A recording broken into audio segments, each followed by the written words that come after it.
Bonjour Agathe Le Caron.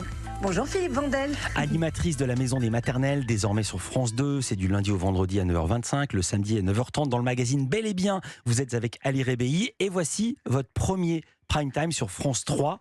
Masterchef, c'était sur la 2, c'était à la rentrée. Ça s'appelle Chemin de Traverse. C'est demain, mercredi 24 à 21h sur France 3. Donc, la première invitée, le premier chemin, c'est avec Virginie Efira qui l'emprunte.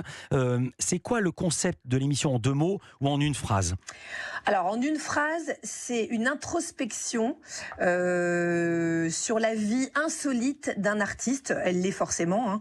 En fait, on va sur les chemins de vie d'un artiste. Tout simplement, on se demande comment est-ce qu'il a réussi à réaliser ses rêves, comment est-ce qu'il a réussi à trouver des ressources, des outils pour sortir de ses traumatismes, pour avoir une vie sur le papier aussi formidable. Est-ce qu'elle est vraiment si formidable que ça ? Enfin voilà, ça c'est plein de questions qu'on pose. C'est une introspection en fait. Pour se mettre dans l'ambiance, on va entendre la bande-annonce.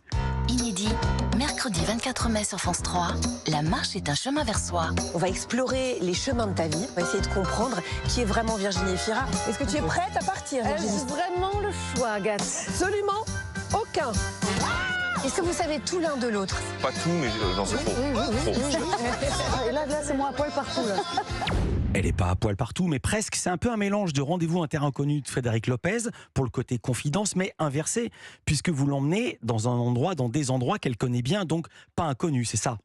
Oui, c'est là où il y a des points communs avec l'émission de Frédéric, c'est qu'on est dans l'intime évidemment, mais là on va pas la confronter à des extrêmes, pas du tout. Elle dort pas dans une yourte, elle va pas faire pipi dans les bois. Alors ça rappelle également Avis de recherche de Sabatier. Vous retrouvez des photos de classe, par exemple, avec le garçon à qui elle a fait son premier bisou, sauf qu'elle se doutait pas qu'elle allait tomber sur lui. Ça fait un petit moment de gênance quand même. Ouais, mais c'est une séquence qui est tellement marrante parce que donc le premier bisou de Virginie Efira, c'est avec un garçon qui s'appelle Ivan Mertens et donc elle s'en souvenait un petit peu moins que lui. Vous avez également parlé de sa vie privée, de sa vie amoureuse, ce qui est rare dans les émissions désormais. Normalement, les artistes disent surtout pas la vie privée. Quelle limite vous a-t-elle fixée et quelle limite vous êtes-vous fixée ? Moi, en fait, ce que je dis aux artistes, c'est que je m'octroie le droit de poser toutes les questions qui me passent par la tête. Ils ont le droit de pas répondre, mais alors ils m'expliquent pourquoi est-ce qu'ils veulent pas répondre. Parce que ça, je trouve ça intéressant. En fait, ça m'intéresse de savoir pourquoi est-ce qu'un artiste a pas envie de parler de sa vie intime. Et puis c'est quelqu'un qui a un raisonnement, Virginie, pour le coup. Elle réfléchit, elle essaie de comprendre le monde qui l'entoure. Donc tout est important, tous les domaines de sa vie sont importants pour ça. Donc elle est très généreuse. Enfin, elle a été hyper généreuse. Alors il y a beaucoup de rencontres, on la voit avec son meilleur ami Nicolas Bedos, vous lui faites rencontrer Boris Cyrulnik, Alex Vizorek qu'elle connaissait déjà en tant que Belge. Il y a toutes sortes de séquences, comme chez Ardisson le samedi soir il y a un blind test, et comme chez Ardisson période Paris Première, il y a un dîner arrosé où chacun fait des confidences. Oui, on a fait venir tous ses vieux copains. Donc il y avait des Belges, il y a sa super copine qu'elle a rencontrée une fois qu'elle s'est installée en France. Et oui, moi j'adore parce qu'en fait c'est de l'humeur quoi. Virginie, quand on la connaît bien, on sait que c'est quelque chose aussi qui fait grandement partie de sa vie, la fête, les dîners arrosés, les copains. Donc on pouvait pas faire ses chemins de traverse sans ça c'est sûr. Alors il y a une plongée aussi dans la généalogie de Virginie Efira. Vous lui avez trouvé 2 ancêtres assez exceptionnels, un margoulin et un résistant. Si vous aviez trouvé un collabo, Est-ce que vous l'auriez mis au montage ? Ah là là, ça c'est une bonne question. On lui aurait dit et après on lui aurait demandé si on avait le droit de le mettre au montage, j'imagine. Ouais. Mais en fait c'est marrant parce que c'est toute cette partie de l'histoire de sa famille. En fait, ses parents avaient mis un mouchoir dessus et c'était quelque chose qu'elle avait vraiment envie de savoir, envie de connaître. Et elle n'arrivait pas à avoir des infos. Donc ça c'est un moment très fort de l'émission parce qu'elle n'était pas au courant de tout ça. Alors vous avez exhumé des vidéos que même Virginie Efira n'avait jamais vues. Exemple, des films d'enfance confiés par sa maman, un concours de Miss quand elle avait 16 ou 17 ans, des VHS prêtés par son petit ami de l'époque. Virginie Efira est l'une de vos meilleures amies. Comment vous allez faire pour le numéro 2 ? Qui allez-vous inviter ? Parce que j'imagine que vous avez prévu d'autres numéros, mais vous n'êtes pas copine avec tout le monde. Non, non, loin de là en plus. Non, mais ils sont tournés déjà. J'ai 2 numéros qui sont tournés. J'en ai un avec Kev Adams qui est tourné et j'en ai un autre avec Nolwenn Leroy. Donc à chaque fois, c'est un travail différent en fonction des artistes qu'on suit. C'est ça qui est génial. 2 petits points médias rapidement. À la rentrée, vous avez présenté Masterchef sur France 2. C'était une émission de TF1 que la Une avait arrêtée en 2015 faute d'audience. Comme on dit, l'émission n'a pas trouvé son public, moins de 10% de part d'audience. La finale sous le 1,5 million. Est-ce que vous avez digéré cet échec ? Alors je l'ai digéré, mais j'ai mis un peu de temps à le digérer. Je suis hyper honnête avec vous.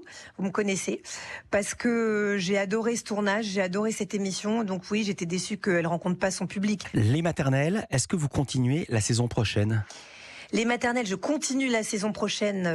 J'allais dire bien sûr, non, rien n'est sûr dans ce métier. Ouais. Mais en l'occurrence, là, pour le coup, moi, vous le savez, je suis comme une moule à son rocher sur cette émission. Il va falloir me déloger parce que... Vous n'avez pas toujours dit ça. J'ai retrouvé, quoi écoutez, j'ai retrouvé une confidence que vous avez faite à Télé Loisirs. C'était en mars 2022. Voilà ce que vous disiez à Télé Loisirs.